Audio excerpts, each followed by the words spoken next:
our mind automatically frames things the way that we normally do. And when we're trying to present a different frame, our mind won't go along the way that we would like.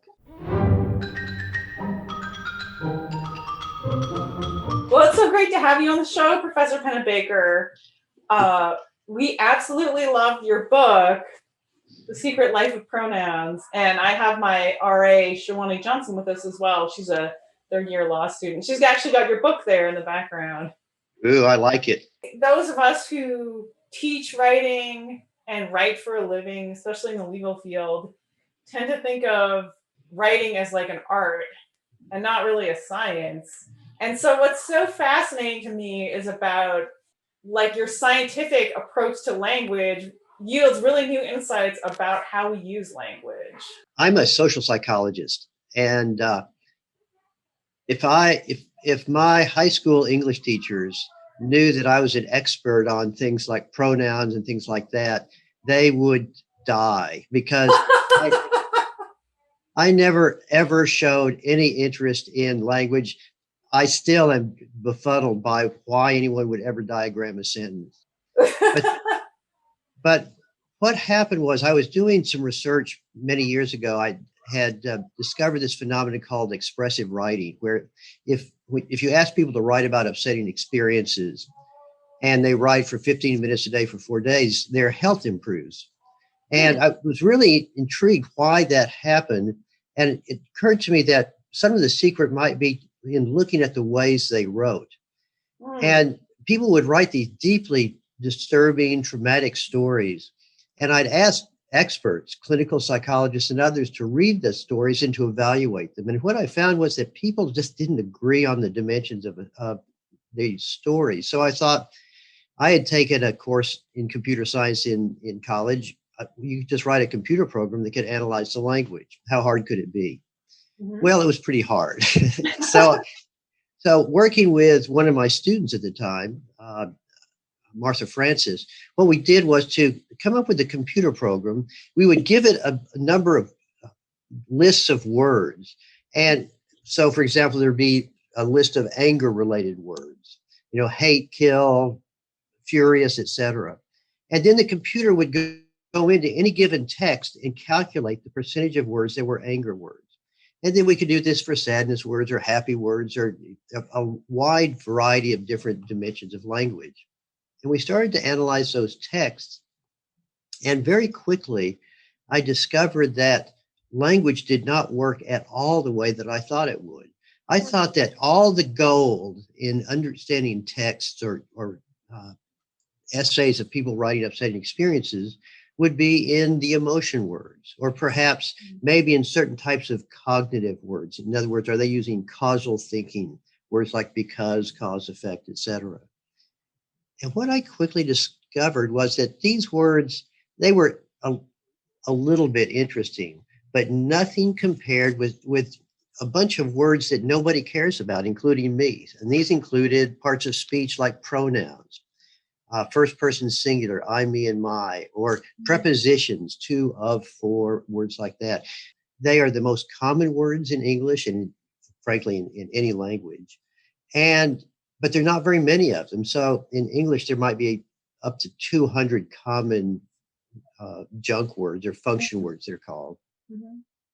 But they account for 60% of words we use. Up until this moment in this interview, most of the people at home did not notice, wow, that guy's using lots of prepositions. You couldn't do it because you can't. And even now, if I ask you to start paying attention to my use of prepositions in articles, you can do it for 30 seconds, a minute at most, and then your brain just goes dead because our brain has evolved to listen to content, not these, what we think of as filler words, but these words, these function words help to shape and organize what we're saying. And they tell us a great deal about people and the way that they're thinking. If I want to know if somebody's, let's sad or depressed, I would just look at sadness-related words.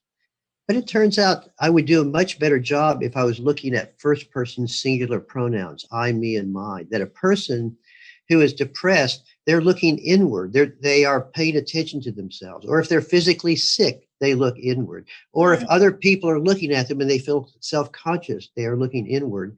And whenever you're looking inward, your use of these first person singular pronouns go up. I'm wondering if you can talk about the implications of your research for lawyers in particular, and maybe legal writing in particular. Well, it's kind of ironic.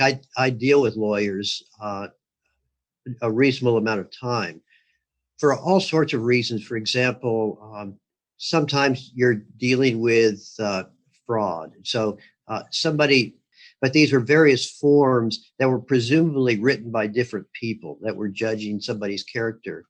And the lawyer said, "Is it possible these were all written by the same person?" And there are ways to go through and analyze and come up with a probability if these were written by the same person. And Really? they all were pretty much written by the same person because Wow. the person was trying to change going from one letter to the next and changing the content some, but the writing style, their use of these pronouns, prepositions, etc., were virtually identical. And you wouldn't find that. Or actually, we with one of my students, Ryan Boyd, we did an analysis of a text, a play that had been thought to be written by Shakespeare going back to the 1700s. Careers are made on this play, and everybody agrees the play is pretty crappy. And the name of the play is called Double Falsehood. And it was this same issue. By using text analytic strategies, you can see that this had all the earmarks of Shakespeare. And there's multiple ways of analyzing this to show that it probably was, and it might have been co-written with one of the people that he had written a couple of other plays with later in his career. Wow. Or another one is I've dealt with a lawyer who has been trying to identify in a large company. Someone has written a letter to the president of the company accusing somebody else of some heinous deal. And the president wanted to know who wrote that letter. Well, because men and women use language differently, younger and older people use language differently, and certain personality types use language differently, it's possible to go through and say, there's an X% chance it's written by a male, there's X% chance it's written by a person, this kind of person or that kind of person. Wow.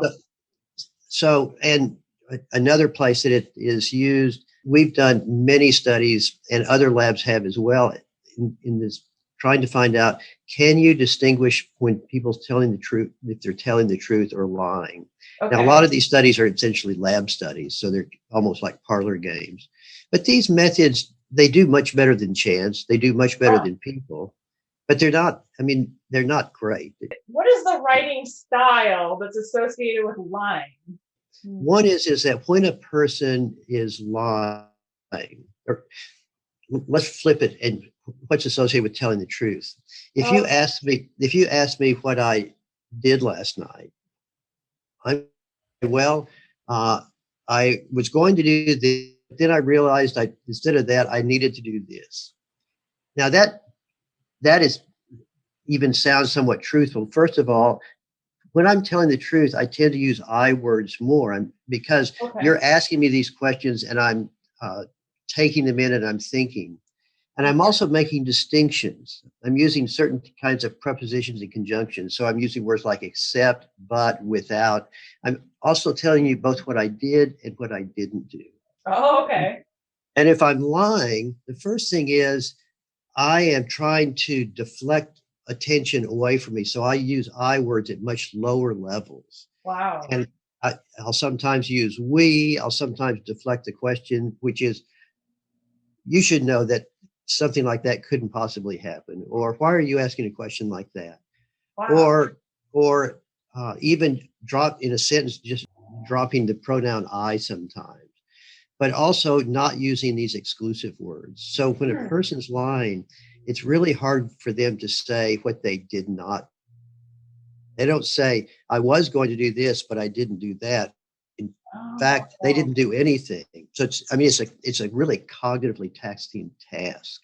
wow. It's so funny how our use of language, like, especially these filler words, just sort of inadvertently reveal the way we're thinking about a problem, the way we're feeling about a problem, even especially in the words that we don't intentionally choose. That's right. Yeah, and that's what I love about this is that our mind automatically frames things in the way that we normally do. And when we're trying to present a different frame, our mind won't go along the way that we would like.